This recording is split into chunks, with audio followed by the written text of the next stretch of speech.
नमः पार्वती पतये हर हर महादेव। श्री शिवपुराण महात्म्य विद्येश्वर संहितेतील अध्याय 13वा। सदाचार, संध्यावंदन, प्रणव जप, गायत्री जप, दान, न्यायोचित धनोपार्जन व अग्निहोत्र यांचे महत्त्व आणि महात्म्य।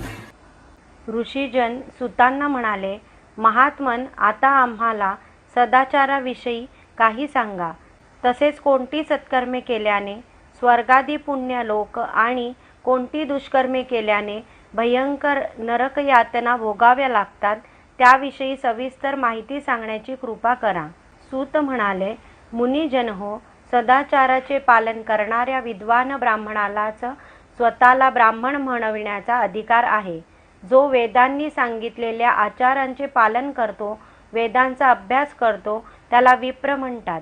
जो सदाचार संपन्न आहे, जो वेदोपदिष्ट धर्माचे निष्ठेने आचरण करतो आणि जो विद्यावंत आहे, त्या ब्राह्मणाला द्विज म्हणतात। ज्याचे फारसे वेदाध्ययन झालेले नाही, जो वेदोक्त धर्माचे थोडे बहुत पालन करतो आणि जो पुरोहित, मंत्री अशा पदांवर राहून राजाची सेवा करतो, त्या ब्राह्मणाला क्षत्रिय ब्राह्मण म्हणतात। जो ब्राह्मण कृषी किंवा वाणिज्य कर्मे करतो, तसेच थोडेफार ब्राह्मणोचित आचरणही करतो, त्याला वैश्य ब्राह्मण म्हणतात। जो ब्राह्मण स्वतःच शेत नांगरतो, त्याला शूद्र ब्राह्मण म्हणतात। जो ब्राह्मण दुसऱ्यांचे दोष पाहतो, परद्रोह करतो, त्याला चांडाळ म्हणतात। जो क्षत्रिय पृथ्वीचे अर्थात आपल्या राजाचे पालन व रक्षण करतो, त्याला राजा म्हणतात। राजपदावर नसलेल्या पण देशाचे संरक्षण करणाऱ्या लोकांना क्षत्रिय म्हणतात। जो धान्यादी वस्तूंची खरेदी विक्री करून नफा मिळवतो, त्याला वैश्य म्हणतात। जो रत्ने, माणके व मोती विकतो, त्याला वणिक म्हणतात। जो मनुष्य ब्राह्मण, क्षत्रिय आणि वैश्य या तीनही वर्णांची सेवा करतो, त्याला शूद्र म्हणतात। जो शूद्र स्वतः नांगर धरतो, त्याला वृषल म्हणतात। जे शूद्र सेवा आणि शेती सोडून अन्य व्यवसाय करतात, त्यांना दस्यू म्हणतात। आता मी तुम्हाला मनुष्यांनी स्वहितार्थ काय करावे ते सांगतो। चतुर्वर्णातील सर्व लोकांनी ब्रह्ममुहूर्तावर उठावे, पूर्वाभिमुख बसून आपापल्या इष्टदेवतांचे स्मरण करावे, आपल्या धर्माचे अर्थात कर्तव्यांचे चिंतन करावे, त्यानंतर अर्थाचा विचार करावा। ते द्रव्य मिळवण्यासाठी काय काय करावे लागणार आहे, त्यासाठी कोठे जावे लागणार आहे, त्यामध्ये आपल्याला किती कष्ट पडणार आहेत, त्यामधून किती उत्पन्न होईल व किती खर्च होईल, या सर्व गोष्टींवर नीट विचार करावा। रात्रीच्या शेवटच्या प्रहराला उषःकाल म्हणतात। त्या अंतिम प्रहराच्या अर्ध्या किंवा मध्यभागाला संधी म्हणतात। ब्राह्मणाने लवकर उठून या संधिकालीच मलमूत्र विसर्जन करावे। शरीराला वस्त्राने आच्छादून घराबाहेर पडावे। जलाशय, देवालय, लोकांचा वावर असलेली स्थाने यांच्यापासून दूर एकांतात जाऊन उत्तराभिमुख बसून प्रातर्विधी उरकावे। उत्तरावर्ती बसणे शक्य नसेल तर अन्य दिशांना तोंड करून बसावे। उठल्यावर मलाकडे पाहू नये। जलाशयातून बाहेर काढलेल्या पाण्यानेच गुदा व लिंग शुद्धी करावी। गुदास्थानी 3, 5 किंवा 7 वेळा माती लावून ते पाण्याने धुवावे। लिंगाला थोडीशी माती लावून ते धुवून शुद्ध करावे। त्यानंतर अन्यत्र जाऊन हातपाय धुवावेत। 8 वेळा खळखळून चूळ भरावी। दंतधावनासाठी कडुनिंबादी वृक्षाची कोवळी फांदी घ्यावी। तिने दात घासताना तर्जनीचा वापर करू नये। त्यानंतर जलदेवतांना नमस्कार करावा। मुखाने मंत्रोच्चार करीत जलाशयात स्नान करावे। गळ्या एवढ्या किंवा कमरे इतक्या पाण्यात उभे राहून डुबकी मारावी। खोल पाण्यात उभे राहणे शक्य नसेल तर गुडघ्या एवढ्या पाण्यात उभे राहून अंगावर पाणी घ्यावे। जाणत्या मनुष्याने मंत्रोक्त स्नान करून त्याच तीर्थातील जलाने देवादिकांना स्नानांग तर्पणही करावे। त्यानंतर धूत वस्त्र नेसावी, उत्तरीय धारण करावे। अंगावरून काढलेली आधीची ओली वस्त्रे विस्तृत जलाशयावर कधीही धुवू नये। ती एखाद्या विहिरीवर, कुंडावर किंवा घरी नेऊन धुवावी। ती चांगली पिळावी वस्त्रे पिळताना जे पाणी खाली पडते ते एका विशिष्ट श्रेणीच्या पितरांच्या तृप्तीसाठी असते. त्यानंतर जाबाली उपनिषदातील ओम अग्निरीती या मंत्राचा उच्चार करून भस्म अभिमंत्रित करावे. त्या भस्माने भाळावर त्रिपुंड काढावा. या विधीचे पालन केले नाही किंवा तत्पूर्वी हातातील भस्म जलात पडले तर मनुष्याला नरकप्राप्ती होते. असो, मग पापांच्या शांतीसाठी आपोहिष्ठा या मंत्राने मस्तकावर पाणी शिंपडावे. यस्य क्षयाय या मंत्राचा उच्चार करून पायांवर जल शिंपडावे. यालाच संधी प्रोक्षण म्हणतात. आपोहिष्ठेती मंत्रांमध्ये 3 ऋचा आहेत आणि प्रत्येक ऋचेमध्ये गायत्री छंदाचे 3-3 चरण आहेत. त्यातील पहिल्या ऋचेच्या 3 चरणांचा उच्चार करून अनुक्रमे चरण, मस्तक आणि हृदय यांच्यावर जल शिंपडावे.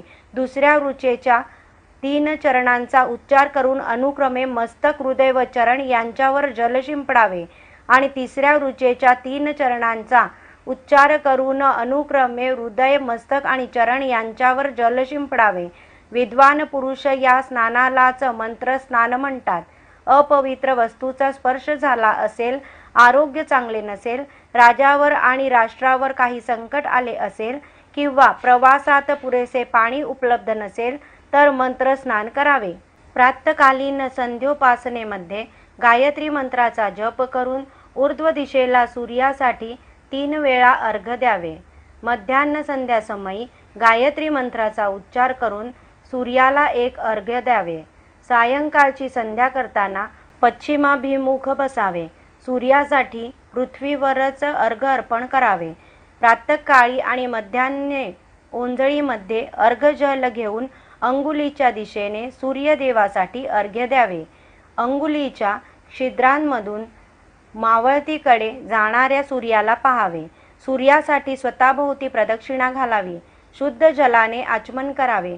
संध्याकाळी सूर्यास्तापूर्वी 2 घटका आधी केलेली संध्या निष्फळ असते, कारण तो सायंसंध्येचा समय नाही.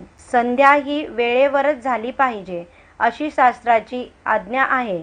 संध्योपासनेत एका दिवसाचा खंड पडला तर अन्य दिनी 3ही संध्यासमयी नित्य जपाव्यतिरिक्त गायत्रीचा 100 वेळा जप करून प्रायचित्त घ्यावे.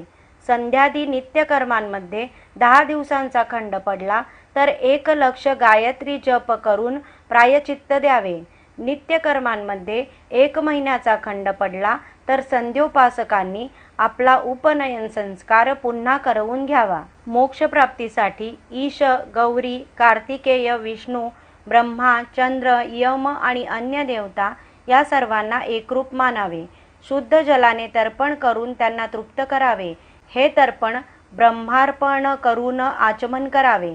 उपासनेसाठी तीर्थाची उजवी बाजू किंवा उजवीकडील प्रशस्त मठ, मंत्रालय, देवालय, पवित्र स्थान, आपले घर किंवा कोणतेही नियत पवित्र स्थान योग्य होय. उपासना करताना योग्य आसनावर स्वस्थ चित्त बसावे. मन एकाग्र करावे.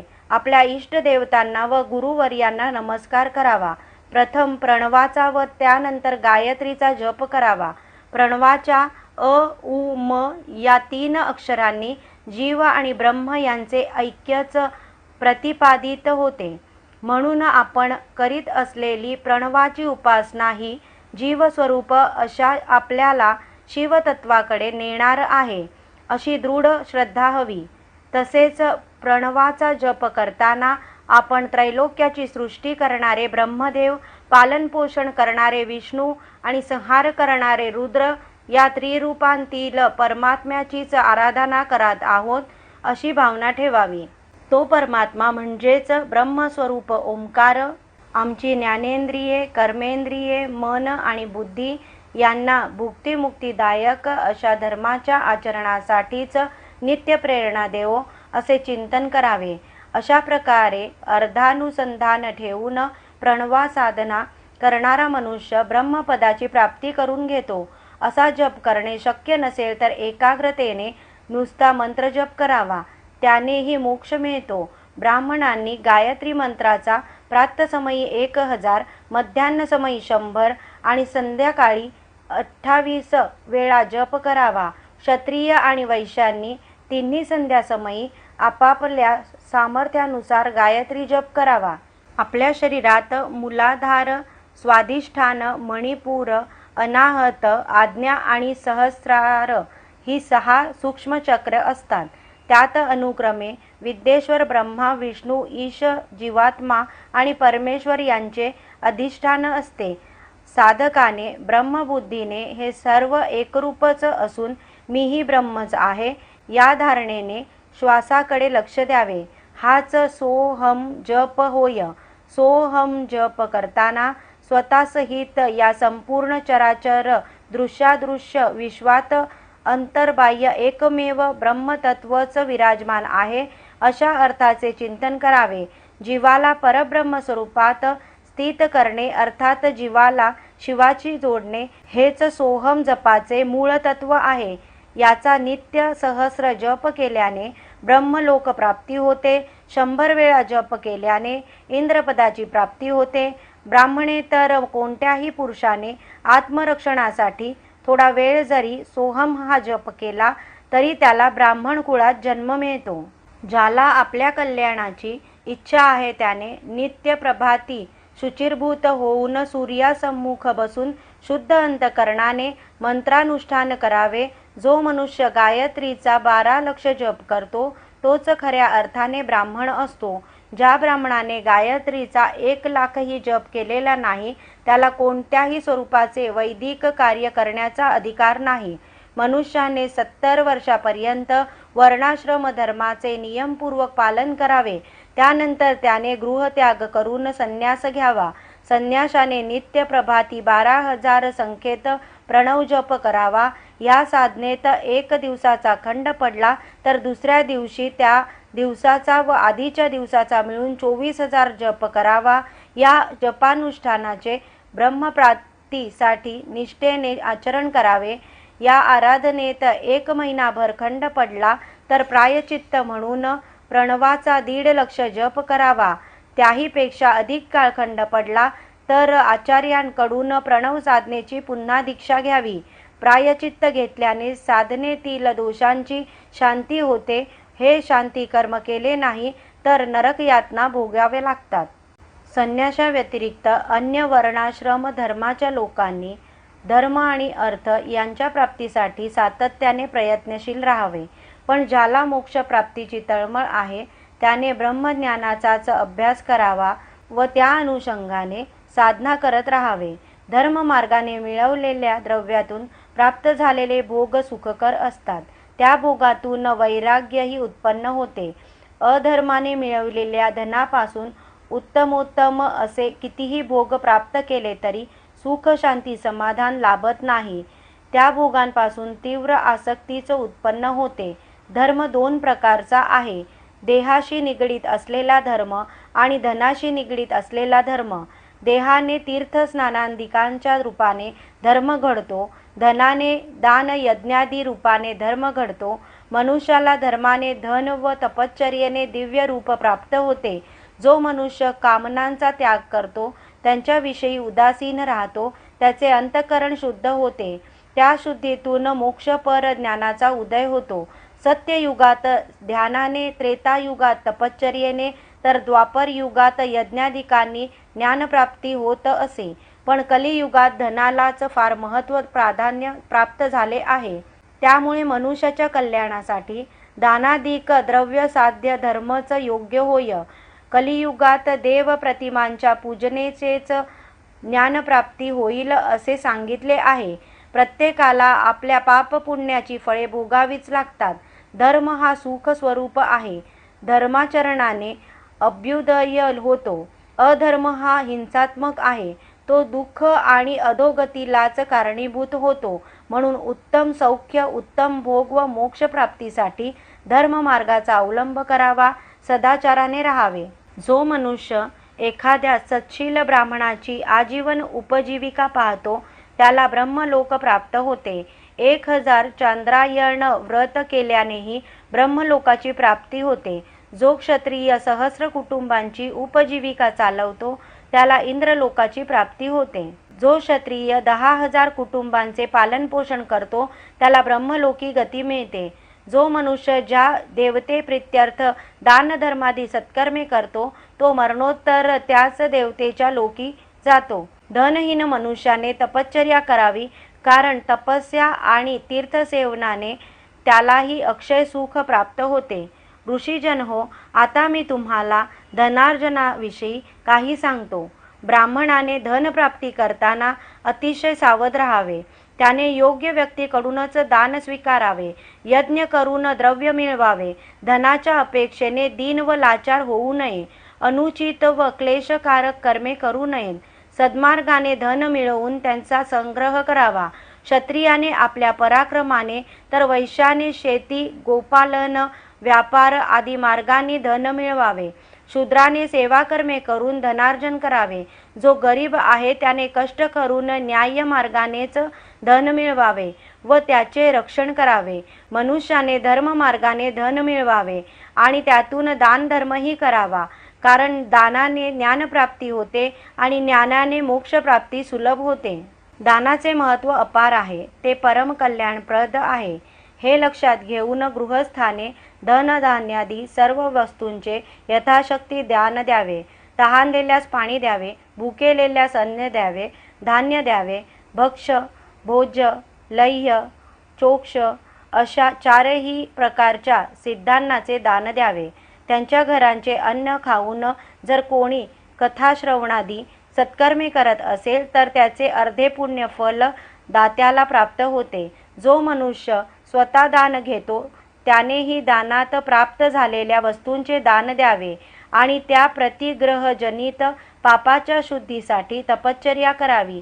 तसे केले नाही तर त्याला रौरव नरक प्राप्त होतो. मनुष्याने न्याय्य मार्गाने मिळवलेल्या धनाचे 3 भाग करावेत. त्यापैकी 1 भाग धर्मासाठी खर्च करावा. दुसरा भाग वृद्धीसाठी म्हणजेच स्वतःच्या आर्थिक विकासासाठी संग्रही ठेवावा आणि तिसऱ्या भागाचे आपली उपजीविका चालवावी. धर्मकार्यासाठी राखून ठेवलेल्या द्रव्यातून नित्य नैमित्तिक व काम्य कर्मे करावीत. वृद्धीसाठी संग्रही ठेवलेल्या द्रव्यातून व्यापार व्यवसाय करावा. नफा मिळवावा. त्यातून हितकारक सीमित उपभोग घ्यावा. नफा मिळवण्यासाठी लोकांना नाडू नये. नफ्याचा 6वा भाग दान द्यावा. जो शेती करतो त्याने आपल्या मिळकतीचा 10वा भाग दान द्यावा.